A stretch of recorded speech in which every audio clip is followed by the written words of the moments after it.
Muy buenas noches, ¿cómo están?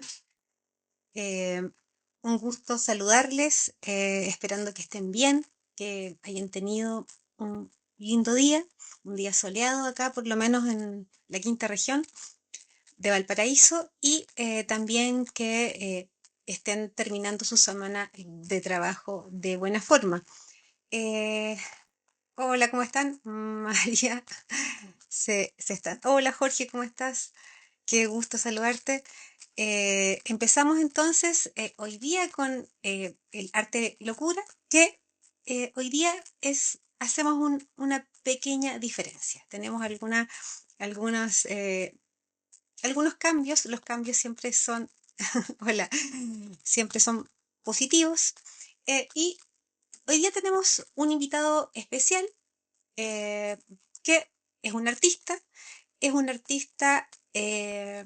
documentalista y nos viene a contar sobre su trayectoria en el arte, ¿ya? Porque esto no comienza eh, con su práctica, que es lo que él se dedica hoy día, con su trabajo, sino que tiene que ver, está íntimamente, pero muy íntimamente ligado a la música y vamos a saber por qué, ¿ya?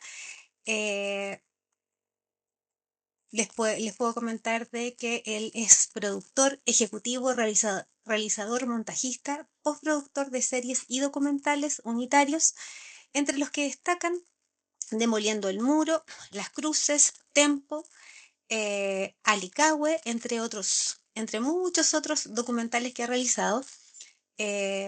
También vinculado a la música, ha realizado documentales específicos sobre música. em, Patricio Muñoz es su nombre, y con estudios de música, estudios de sonido, de cine, video, arte, fue nominado al Premio Altazor como Mejor Dirección de TV por la serie HDGCH, Historia del Diseño Gráfico en Chile.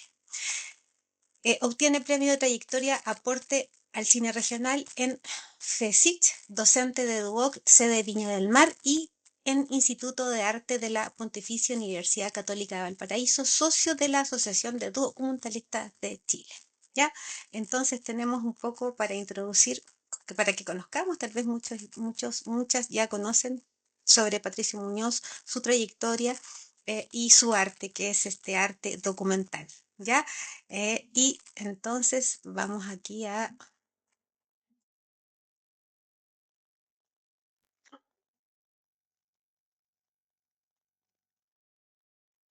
Lo estamos invitando, esperamos que se conecte. Y ahí está Patricio. Hola Patricio, ¿cómo estás? Hola, ¿qué tal?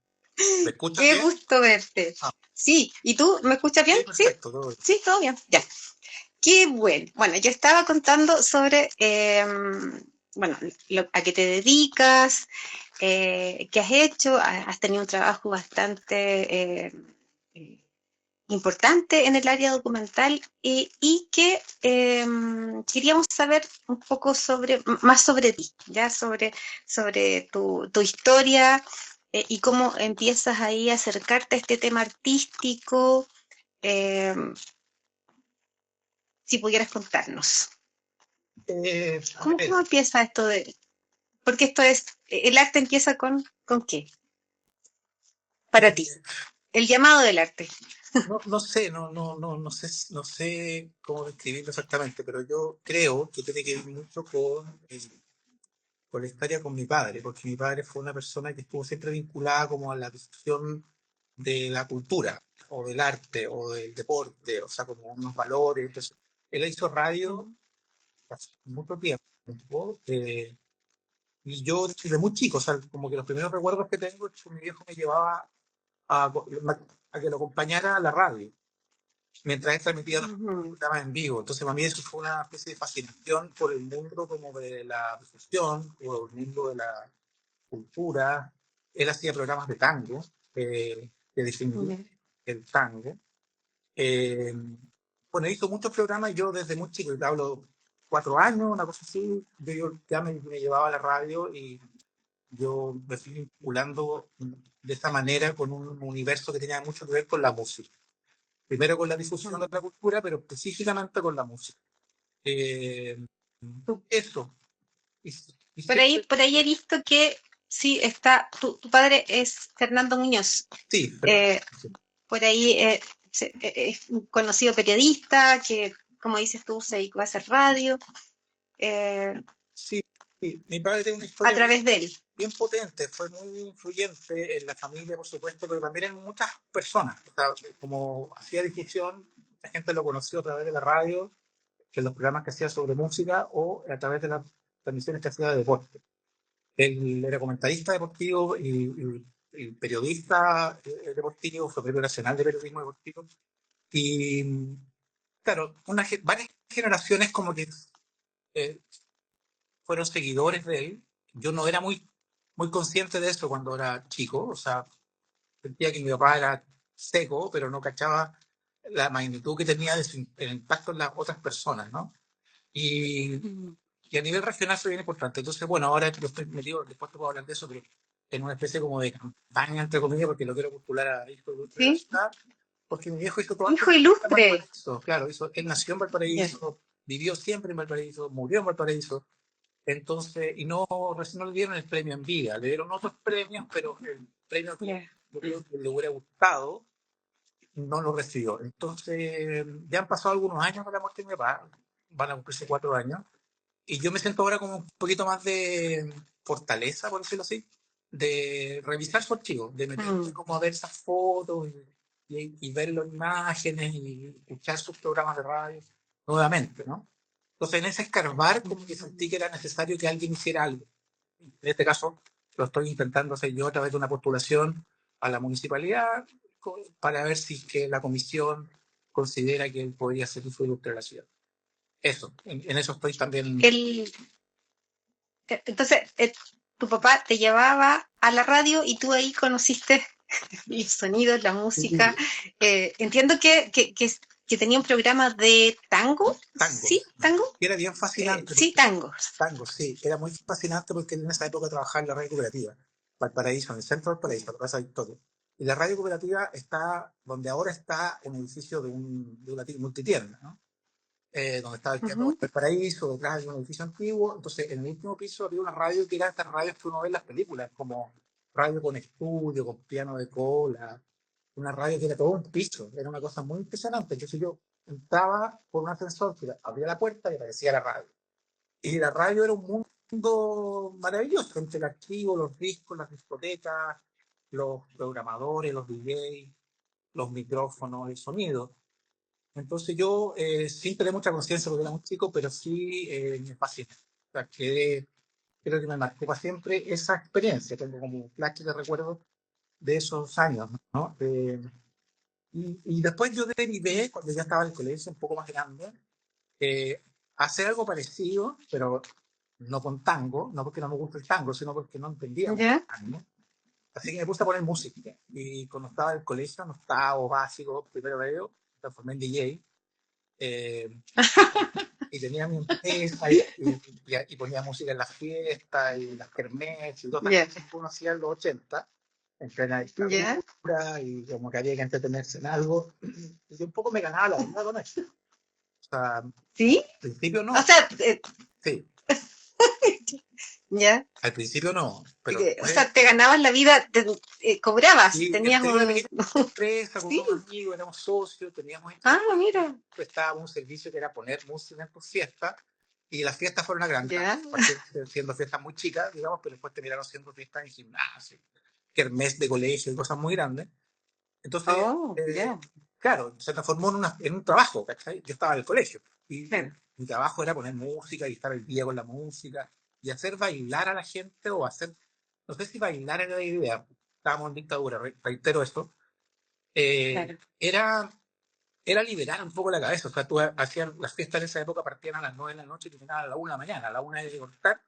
Entonces había como una catarsis, ¿no? Entonces como que me gustaba mucho esa cosa como de aportar en algo a esa catarsis cultural que significaba que la gente explotara en una noche de música muy activa, muy prendida, muy a la cabeza, ¿no? Eso hacía. ¿Esto Eso lo qué hice años estamos más o menos? Los 80, ¿no? entre el 80, 90. 80, no, entre el 80 y el 85, más o menos. Entre 80, eso 85. fue Ya, incluso. Sí, yo trabajé en eso ya, hasta como los 80, hasta como el 89, cuando nace mi hija. Yo tengo dos hijos y ya. mi hija nace en el 89 y ahí yo como que, bueno, me tuve que, o sea, seguí trabajando en eso, pero asumí otras responsabilidades. Entonces ya no era la vida Mm, nocturna, ya no era poner música hasta toda la noche, entonces se fue transformando en otra cosa y me fui a estudiar. Eh, mm, Partí estudiando música, yo pensé que iba a hacer música. Tenía como la, mm, tenía como la esperanza de que iba a tener buen oído. Yo juraba que tenía buen oído y que iba a llegar a estudiar música y me iba a ir bien, y que iba a tocar piano, yo juraba eso. Pero tenía 17 años, nunca había estudiado música, entonces obviamente no tenía posibilidades de aprender a esa altura o de aprender con un nivel de exigencia mm, medianamente interesante, por decirlo así. mm, Entonces, salí del colegio, me metí a la UPLA a estudiar música y reboté. O sea, realmente me iba mal, no tenía dedos para el piano, literalmente. Me di cuenta ahí del portazo que me dio un poco la universidad en cuanto a que yo no iba a ser músico. ¿Sabes? Pese a que yo tenía como mi corazón ahí en una esquinita, como la idea de serlo, pero no. Eh, pero me di cuenta mm. rápido y derivé lo que ya venía haciendo. Así era tener estudiando sonido. Y Sonido. está muy ligado, tiene muchas ramificaciones que están vinculadas a la música.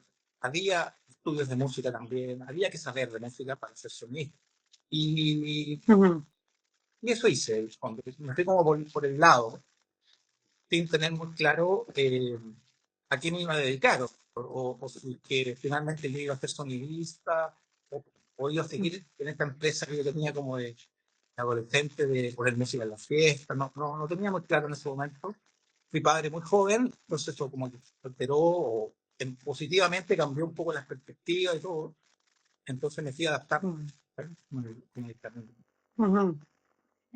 Como precoz. Sí, Empresa joven, sí, padre pero joven.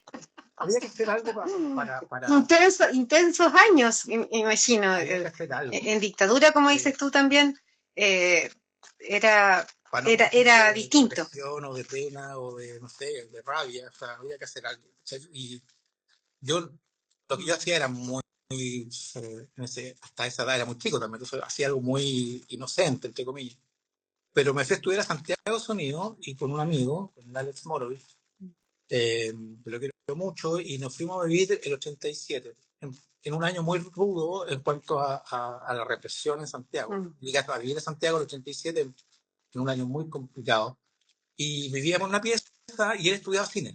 O sea, mi amigo ya. estudiaba comunicación audiovisual, entonces él tenía una camarita y yo lo apañaba en sus trabajos y terminé como más poniendo atención a lo que él hacía, de ir a grabar protestas, de ir a las poblaciones, hacer registros de lo que estaba pasando, un poco en la lógica de lo que hacía también el análisis, pero de una manera muy amateur en ese momento. O sea, nosotros lo hacíamos un poco para los amigos y para Mm, hacer algo que nos hiciera sentido.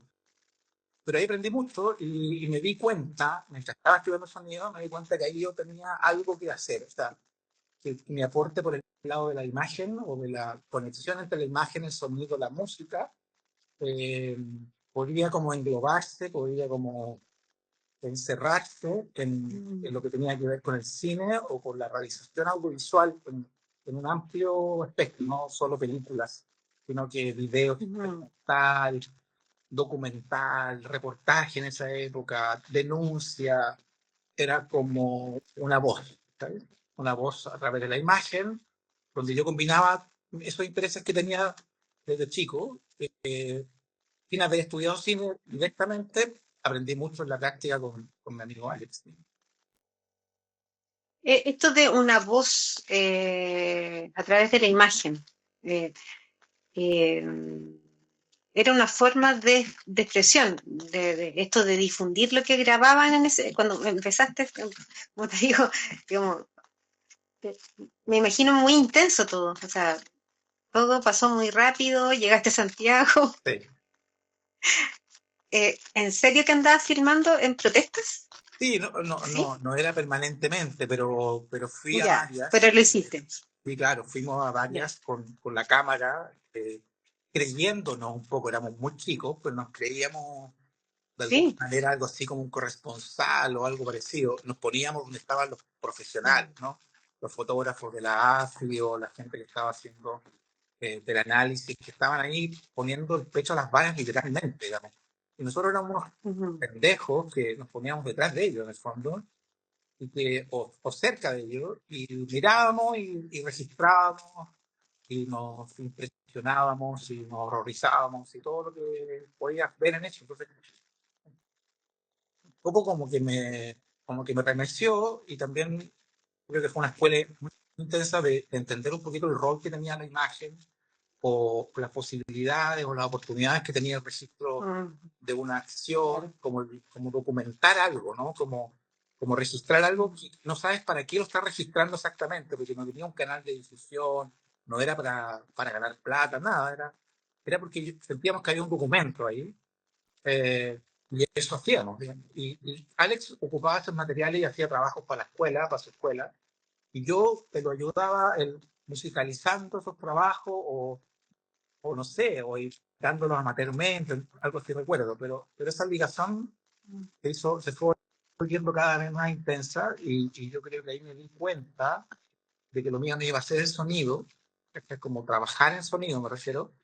Ya había descartado la ujú, música, como ser músico, entonces me di cuenta que por ahí había un algo que me llamaba mucho la atención y que yo creía que tenía algo que decir o que tenía alguna aptitud que todavía no descubría porque no había hecho nada, pero sentía cierta facilidad, cierta fascinación, cierta conexión con ese estado, con el estado de documentar, procesar ese documento y difundirlo. Entonces eso derivó mm, rápidamente en que yo hiciera videoarte, o sea, como que lo que podríamos llamar videoarte o video experimental, viene de los 80, principios de los 90.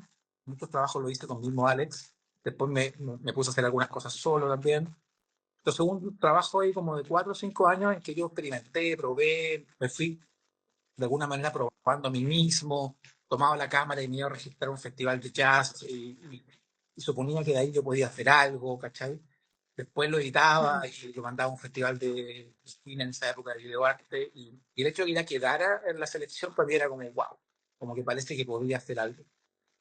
Eso, y y, fue derivando hasta que de repente fue una oportunidad de hacer una película en serio. O sea, ya hay una opción de hacer un documental de verdad, con un financiamiento mínimo, pero que en el fondo permitía hacer un registro. Y en este caso era un trabajo para la Dirección de Extensión de la Universidad de Valparaíso, el año 93, que era registrar ya, la avenida del Teatro del Silencio. Mauricio Celedón traía, ya era conocido en Francia, ya estaba, era conocido en Chile, había llegado la democracia, comillas, mm, llegó la alegría, o como era en esa época. ujú, Entonces había como una especie de boom y muchos chilenos, bueno, algunos volvieron y montaron. Entonces, el ministerio, la división de cultura en esa época, del Ministerio de Educación, trajo a Celedón y lo trajo con su compañía completa, Teatro Silencio, a Valparaíso a montar una obra con financiamiento, con trabajo. Le pasaron un gimnasio en San Rafael, estuvieron ahí 3 meses encerrados en un laboratorio y estrenaron una obra que se llamaba Taca Taca Mon Amour, una alusión a una película de Resné que se llama Hiroshima Mon Amour, y que era una especie como de historia del siglo XX contada a través de un taca taca, con actores, ¿no?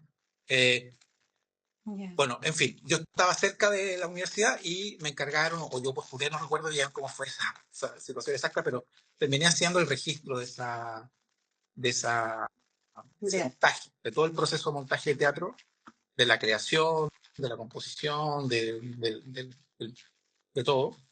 Y se formó y se generó de eso una película, un documental que fue mi primer documental ya más o menos oficial, que se llamó Taca en Silencio, que dura 50 minutos, que está por ahí en YouTube, si quieren luego buscar, que es un trabajo bastante incipiente, qué sé yo, pero que a mí me terminó por convencer de que yo me iba a dedicar a eso. O sea, si es que había una prueba como de fuego internamente, ¿no? Como una cosa que yo quería demostrarme a mí mismo, a nadie más, era ver si podía hacerlo, si era capaz de hacer eso, un proyecto de esa magnitud y qué sé yo, y yo sentí en ese momento que sí fui capaz y que se logró y algunos objetivos se lograron, que la gente lo valoró, todavía la compañía de Teatro Silencio por ahí lo difunde.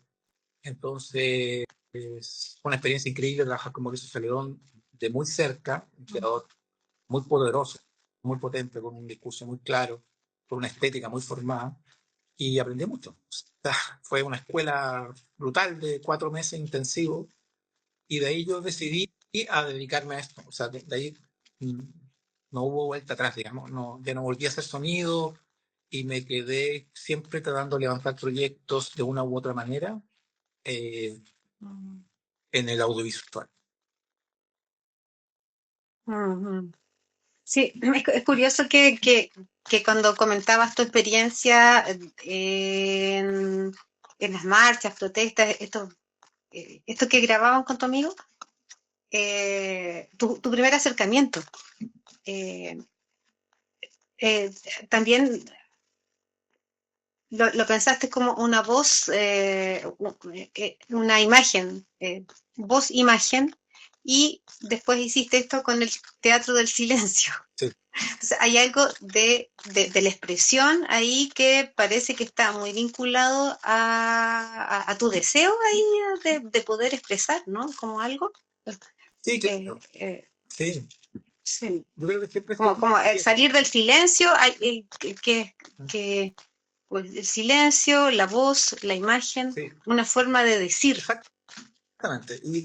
Bueno, esa obra en particular, casi todas las obras del teatro de silencio en realidad eran así, son mimos en el fondo, o sea, hay un concepto Ujú, que tiene que ver con el mimo, con el teatro gestual, ¿no? Donde no hay palabras, no hay actores que hablen, son todos personificados como... Pero sí hay una banda de mm, sonido muy potente, o sea, la obra se basa mm, en una banda de músicos tocando en vivo cada función. Entonces, había una relación mm, directa en que la comunicación en esa obra tenía que ver con la música. La música era lo que expresaba la emoción, lo que llevaba un poco el relato. mm, Bueno, los actores lo hacían cuerpo, lo hacían carne, pero no hablaban, mm, no había palabra. Digamos. Entonces, mm. eso llevarlo a un lenguaje documental, en este caso, implicó como primer ejercicio entrevistar a estos actores, ¿Sí? entrevistarlos, Ya. conversar con ellos en bambalinas, por decirlo así, para que nos contaran ese proceso de creación, esa construcción de personajes. Recuerdo que habían, bueno, algunos actores personificaban, había un actor que personificaba a Freud, eh, otro Ah, que sí. personificaba a Hitler, ¿cachai? Era la historia resumida Ya, del siglo XX del mundo, con los hitos, ya. o varios de los hitos, que tenían que ver con la guerra, que tenían que ver con los avances científicos, que tenían que ver con la bomba atómica, relacionado con Hiroshima, Mm, con Hiroshima Mon Amour, que es una película que también aborda esa temática, pero desde una mirada cinematográfica. Esta era una especie de representación de Hiroshima Mon Amour, pero en el lenguaje del teatro del cine. Entonces, sí, era, yo no lo tenía muy claro en ese momento, o sea, no había claridad total, era muy chico como para entender que yo estaba haciendo desde el documento donde no habían palabras, pero estaba la realidad, a mm. esto que era una especie de representación de lo surreal, de lo irreal, pero y sin lenguaje tampoco, sin palabras, pero de alguna manera. Yo creo que después me di cuenta, como muchos años después, de que a mí lo que me interesaba también, y gran parte de mi trabajo también tiene que ver con el documental sin palabras, digamos. O sea, donde el relato no está dado solo por la entrevista. He hecho muchas cosas con entrevista, obviamente, pero también he hecho cosas donde el relato está dado por el sonido, nomás, por el ambiente, por la tensión que se produce en el silencio, o por cierto tipo de registro musical donde la música es la que habla. Eh, entonces hay una especie tal vez, una especie como de evolución un poquito intuitiva, eh, desde esos primeros trabajos a lo que terminé haciendo el día de hoy. Sí, es como mm, la génesis de un trabajo que ha tenido que ver con expresar, con decir, una forma de decir algo entre la música y el silencio, que es como escucha, ¿no? Como que hayan estado Sí, tu y la música, palabra, imagen, silencio. la Ah, palabra, también ¿cómo? la palabra, aparece la palabra La también, palabra, o el sí, relato, la palabra. por supuesto, pero como una manera de encontrar un dispositivo narrativo, ¿no? Que las películas tengan una manera de ser entendidas o de ser recibidas por quien las ve. Eh, cuando uno cuando uno habla de dispositivo narrativo, uno podría pensar que una película puede ser observacional, contemplativa, alguna pradera, con unos pájaros, y dar cuenta de ese espacio, ¿no? O sea, hace una película sobre eso y el espectador puede recibirla y entenderla y sacarse reflexión. Mm, Como que tú no como director tienes que necesariamente entregar esa reflexión o plantear la pregunta y responderla, sino que solamente planteas la pregunta y el espectador la responde, ¿no? ujú, Pero en muchos proyectos que dice que fueron más para televisión, es muy difícil entrar en esa lógica, porque en televisión hay otro ritmo, tú tienes que entregar una información o tienes que describir las situaciones. Entonces hice mucho documental donde la palabra era el relato, ¿no? El dispositivo narrativo, la entrevista, pero eran cosas que tenían más que ver con la difusión de ciertas cosas. O sea, uno de los trabajos a propósito de la música, yo el 2006, ya varios años después, yo formé una productora que se llama Terreojo Comunicación, hicimos varios proyectos, pero el 2006 hice como el proyecto como, por decirlo así, como más grande que tuvo que ver con la música. Me encontré con un libro de Álvaro Menentó que hablaba sobre la historia del jazz en Chile. Él había hecho una investigación ya. muy profunda. Entonces se me ocurrió, quiero hacer esto, quiero contar esta historia, ¿cachai? De alguna manera. Entonces hice una serie documental que se llamó Ya CL, también en YouTube, si la quieren ver.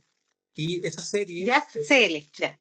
claro, abordaba y aborda desde los inicios de la llegada del jazz a Chile hasta los tiempos actuales. Entonces eran como 80 años de historia con el único hilo conductor que era el jazz y la historia del jazz en Chile, quedado también a la historia social o a la historia cultural o a la historia, ¿no? Entonces era un trabajo súper desafiante, súper grande. Yo ya tenía un poquito más de experiencia y todo, pero era como una cosa muy grande, pero de la que me siento muy orgulloso en el sentido que eh, pude por fin conectar todas estas piezas que te hablaba desde mi inicio, ¿no? Como que de alguna manera pude conectar estas Mm, fascinaciones por la música, por el sonido, por el documental, por la historia, por lo social. Y de alguna manera eso ujú. quedó como plasmado en esa serie. Y, y esa serie después derivó en otra que creo que es como una de las más grandes que yo hice, que la hice en 2010, que se llamó Tempo, y que era una especie de retrato del jazz contemporáneo en Chile. O sea, era como la evolución de Jazz L.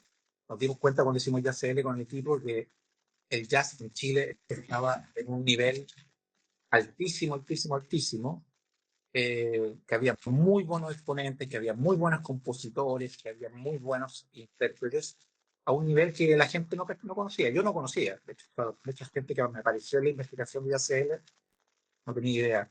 Entonces surgió esta idea de, bueno, registremos a estas personas, pero tocando su música ahora. Ya no hablemos de, no hagamos tanta entrevista, no contemos historias, sino que vamos a la historia de Cuturufo, de Galvez, de Jorge Díaz, no sé, ¿cachai?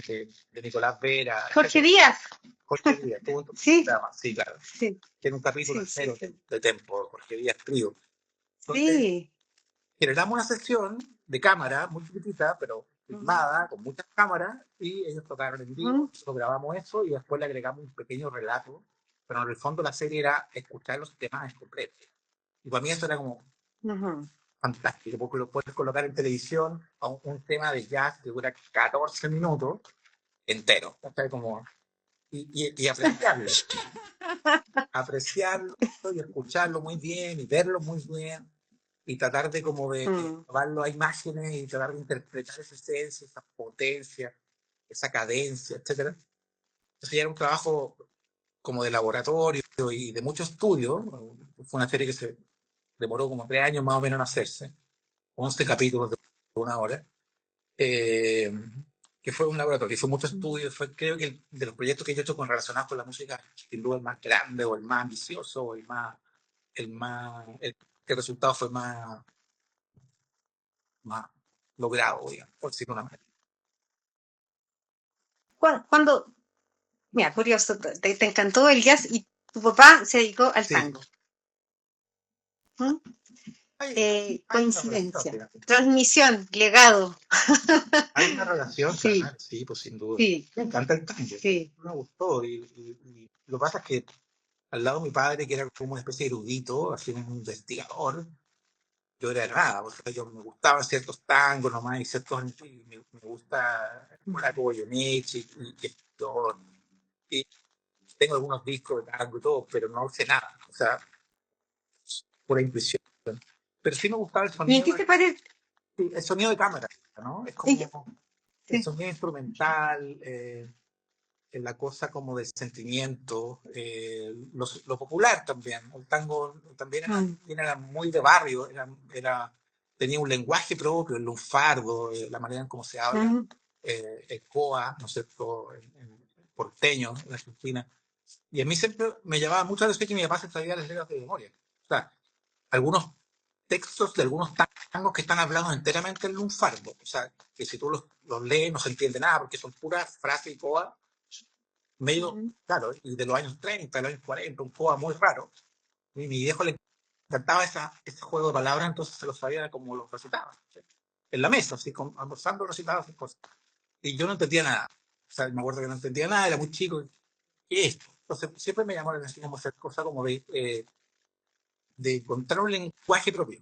Como hay una cosa, una búsqueda de un lenguaje que es único, que es propio. Entonces el COA, que está asociado, ¿no es cierto?, a lo social, al barrio, calle, me llamó siempre la atención. Yo creo que el jazz tiene mucho de eso, mucho de eso. Entonces, de alguna manera en lo musical, en la cámara, en la composición de las bandas, de los tríos, de los cuartetos, etcétera, el uso de los Mm. instrumentos, no todos, pero muchos instrumentos, las armonías, las melodías, hay algo que emparenta. Entonces, tal vez por ahí hay una conexión medio invisible, pero que está, yo creo.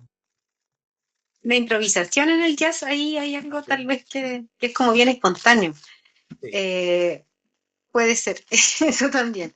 Pero que interesante que tenga continuidad. Así como que hay algo que queda en ti y tu interés por hacer estos documentales de música disfrutando, ¿no? Como que eso es importante. totalmente. Fue un goce. O sea, yo me siento Sí. súper privilegiado de haber hecho esa serie, por ejemplo, ¿no? De haber hecho Tempo, era como un lujo. O sea, poder tener el financiamiento, un equipo con gente capa en cada una de las áreas, en el sonido, la cámara, los músicos, poder convocar a los músicos con un trabajo de curatoría, que lo hizo principalmente el Andrés Pérez, que hizo como la selección de esta como las principales bandas de esa época, que estamos hablando de 2010. Entonces era un lujo poder tener los recursos y el tiempo y el equipo necesario para poder hacer eso. Mm, El privilegio de poder dirigir un poco esta maniobra, de poder guiarla un poco, o sea, como entregar ciertas luces para dónde podía ir o no. Eh, y eso ya fue, de eso hay,